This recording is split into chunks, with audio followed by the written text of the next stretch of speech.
रात भर से मुझे कह रहे थे नहीं वहां बहुत विरोध होने वाला, मत जाइए। मैंने कहा मैं विरोध करने वालों से पूछूंगा कि अरे भाई विरोध किस बात का, क्या इस बात का विरोध है क्या कि 22 सालों में जो प्रश्न मेरे मन में आ रहे हैं कि 22 सालों में उत्तराखंड राज्य को बने हुए हो गए, क्या किसी मुख्यमंत्री ने नकल करने वालों को अभी तक जेल की सलाखों के पीछे डाला क्या?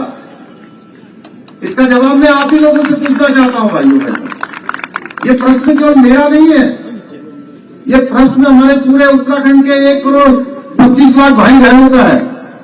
आप बताइए कि 22 साल के इतिहास में नकल माफियाओं की गर्दन में पहली बार किसने हाथ डाला है? लेकिन मैं बताना चाहता हूं आज इस मंच से कि मुझे मालूम था कि ये जो निर्णय मैं ले रहा हूं इसमें एक नहीं 60 लोगों को जो अभी तक जेल की सलाखों के पीछे भेजने का काम किया है उसका परिणाम ये जरूर होगा कि मैं आपके कार्यक्रम में आ रहा हूं, अपने भाइयों बहनों के बीच में आ रहा हूं, जौन साहब भाबर की धरती पर आ रहा हूं, कालसी की इस धरती पर आ रहा हूं, मां यमुना के किनारे आ रहा हूं, तो कुछ लोग हमको डराने का काम करेंगे, कुछ लोग हमको संदेह में डालने का काम करेंगे। मैंने कहा किसी कीमत पर नहीं हो सकता। भाइयों बहनों, मैं ये प्रश्न आप ही लोगों से पूछना चाहता हूं, किसकी सरकार में आरोपियों को जेल पहुंचाने का काम हुआ? किसकी सरकार में गड़बड़ियों के संकेत मिलते ही सारी परीक्षाएं रद्द की गई? भाइयों बहनों, किसकी सरकार में इतनी सारी भर्ती परीक्षाएं रद्द होने के बाद फिर से आयोजित की गई? किसने भारत का सबसे कठिन कानून बनाया?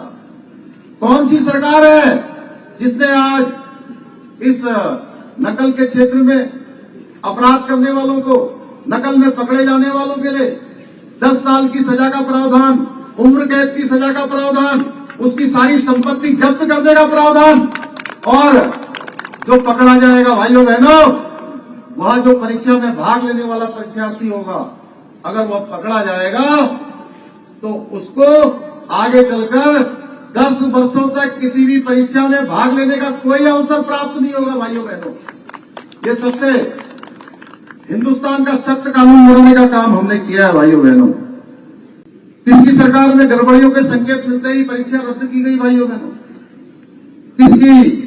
किसने भारत का सबसे कड़ा कानून बनाया? ये प्रश्न मैं आपके सामने छोड़ता हूं। इसके अलावा ऐसे कौन से लोग हैं जो आज युवाओं को आगे कर रहे हैं, नौजवानों को आगे कर रहे हैं, हमारे बेटे बेटियों को आगे कर रहे हैं, जिनका भविष्य बनाने के बजाय उनके भविष्य को बर्बाद करने का काम कर रहे हैं? वो कौन लोग हैं? ये प्रश्न केवल मेरा नहीं है, ये प्रश्न मंच में बैठे हुए लोगों का भी नहीं है, ये प्रश्न हमारा सबका है, सामूहिक है।